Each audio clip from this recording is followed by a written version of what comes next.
Hello दोस्तों। कैसे हो आप लोग? आई थिंक सब बढ़िया और मज़े में होंगे। चलिए आज सुनते हैं कहानी, मज़ेदार और प्रेरणादायक। सुनिए और मज़े लीजिए। और हाँ, चैनल में नए हैं तो सब्सक्राइब जरूर से कर लीजिएगा।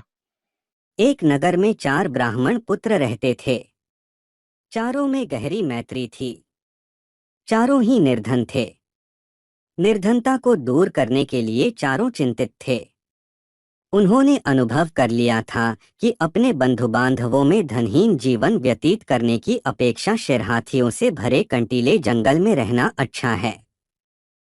निर्धन व्यक्ति को सब अनादर की दृष्टि से देखते हैं। बंधु बांधव भी उससे किनारा कर लेते हैं। अपने ही पुत्र पौत्र भी उससे मुख मोड़ लेते हैं।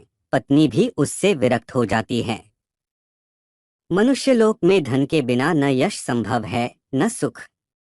धन हो तो कायर भी वीर हो जाता है, कुरूप भी सुरूप कहलाता है, और मूर्ख भी पंडित बन जाता है।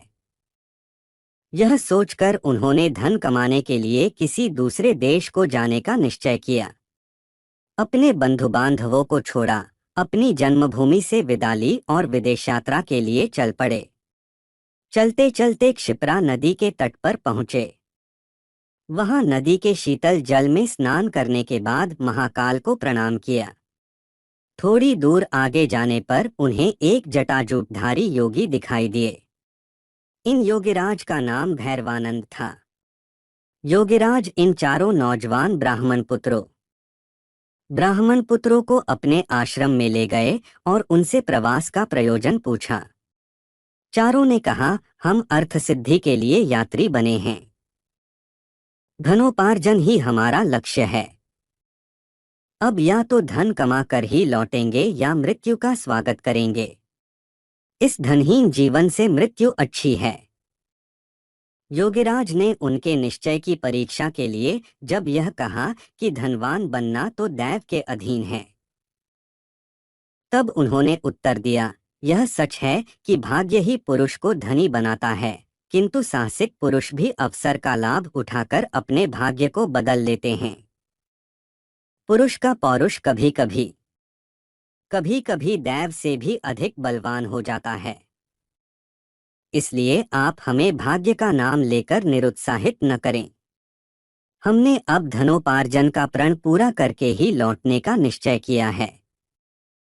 आप अनेक सिद्धियों को जानते हैं। आप चाहें तो हमें सहायता दे सकते हैं, हमारा पथ प्रदर्शन कर सकते हैं। योगी होने के कारण आपके पास महती शक्तियां हैं। हमारा निश्चय भी महान है। महान ही महान की सहायता कर सकता है। भैरवानंद को उनकी दृढ़ता देखकर प्रसन्नता हुई। प्रसन्न होकर धन कमाने का एक रास्ता बतलाते हुए उन्होंने कहा, तुम हाथों में दीपक नीचे गिर पड़े तो ठहर जाओ। जिस स्थान पर दीपक गिरे उसे खोदो, वहीं तुम्हें धन मिलेगा। धन लेकर वापस चले आओ। चारों युवक हाथों में दीपक लेकर चल पड़े। कुछ दूर जाने के बाद उनमें से एक के हाथ का दीपक भूमि पर गिर पड़ा। उस भूमि को खोदने पर उन्हें ताम्रमयी भूमि मिली। वह तांबे की खान थी। उसने कहा, यहाँ जितना चाहो ताबा ले लो।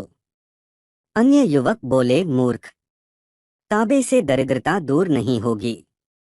हम आगे बढ़ेंगे, आगे इससे अधिक मूल्य की वस्तु मिलेगी। उसने कहा, तुम आगे जाओ, मैं तो यहीं रहूंगा। यह कहकर उसने यथेष्ट ताबा लिया और घर लौट आया। शेष तीनों मित्र आगे बढ़े। कुछ दूर आगे जाने के बाद उनमें से एक के हाथ का दीपक जमीन पर गिर पड़ा। उसने जमीन खोदी तो चांदी की खान पाई। प्रसन्न होकर वह बोला, यहाँ जितनी चाहो चांदी ले लो, आगे मत जाओ। शेष दो मित्र बोले, पीछे तांबे की खान मिली थी, यहाँ चांदी की खान मिली है। निश्चय ही आगे सोने की खान मिलेगी, इसलिए हम तो आगे ही बढ़ेंगे। यह कहकर दोनों मित्र आगे बढ़ गए। उन दो में से एक के हाथ से फिर दीपक गिर गया। खोदने पर उसे सोने की खान मिल गई।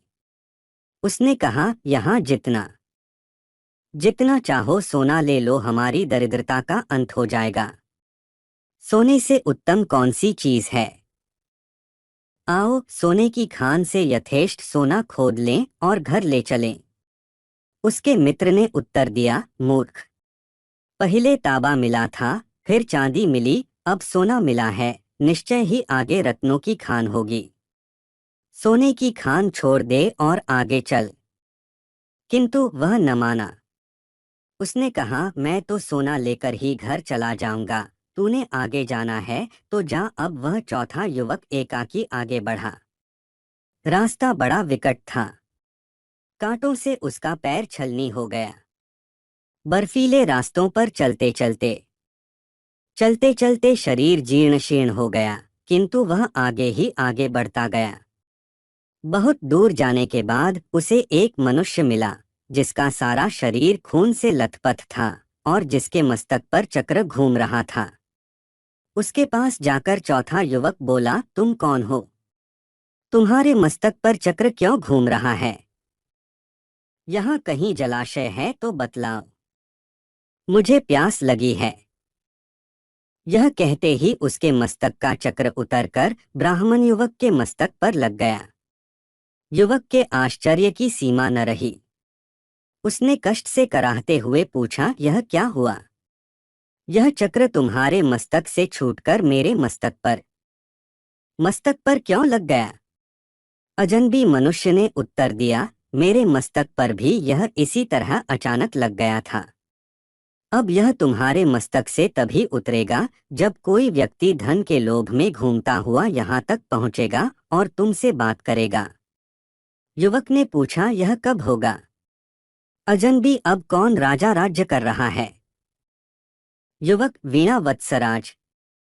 अजनबी, मुझे काल का ज्ञान नहीं। मैं राजा राम के राज्य में दरिद्र हुआ था और सिद्धि का दीपक लेकर यहाँ तक पहुँचा था। मैंने भी एक और मनुष्य से यही प्रश्न किए थे जो तुमने मुझसे किए हैं। युवक, किंतु इतने समय में तुम्हें भोजन व जल कैसे मिलता रहा? अजनबी, यह चक्र धन के अति लोभी पुरुषों के लिए बना है। इस चक्र के मस्तक पर लगने के बाद मनुष्य को भूख, प्यास, नींद, जरा, मरण आदि नहीं सताते। केवल चक्र घूमने का कष्ट ही सताता रहता है। वह व्यक्ति अनंत काल तक कष्ट भोगता है। यह कहकर वह चला गया और वह अति लोभी ब्राह्मण युवक कष्ट भोगने के लिए वहीं रह गया। कहानी की सीख, लालच बुरी बला है। कहानी अच्छी लगी तो लाइक शेयर सब्सक्राइब जरूर से कर ले ताकि ऐसे मजेदार कहानी सुनने मिले आपको पहले ही।